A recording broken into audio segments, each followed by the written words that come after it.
وزیر اعظم عمران خان نے کہا ہے کہ طاقتور کو قانون کے نیچے لانا آج کا سب سے بڑا جہاد ہے۔ فوجداری قانون اور نظام انصاف میں اصلاحات کی تقریب سے خطاب کرتے ہوئے وزیر اعظم عمران خان نے کہا کہ غریب کے لیے قانون ہوتا ہے لیکن طاقتور خود کو قانون کے نیچے نہیں لاتا۔ ملک میں قانون کی حکمرانی کا نظام طاقتور طبقے نے نظر انداز کیا۔ تعلیم، قانون، علاج اور ہر شعبے میں امیر غریب کے لیے دو قانون آئے۔ پاکستان میں عدالتی نظام آہستہ آہستہ کمزور ہوتا گیا، جیل غریب لوگوں سے بھرے ہوئے ہیں۔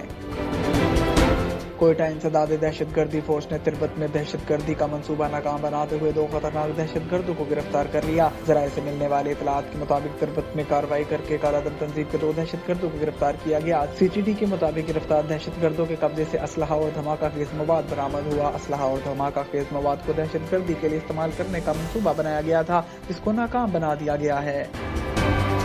کار ساز کمپنیوں نے منی بجٹ میں ٹیکسز میں اضافے کے بعد قیمتوں میں یکدم بڑا اضافہ کر دیا۔ تفصیلات کے مطابق حکومت کی جانب سے منی بجٹ میں بڑی گاڑیوں پر آئے ٹیکس میں اضافے کے بعد گاڑیاں بنانے والی تمام کمپنیوں نے قیمتیں بڑھا دی ہیں۔ کار مینوفیکچررز کمپنیوں نے فیڈرل ایکسائز ڈیوٹی میں اضافے کے نام پر گاڑیوں کی قیمتوں میں 4 لاکھ روپے تک اضافہ کر دیا ہے، جس کی وجہ سے خریداروں کی پریشانی بڑھ گئی ہے، کیونکہ منی بجٹ سے کچھ عرصہ قبل بھی گاڑیوں کی قیمتوں میں اضافہ ہوا تھا۔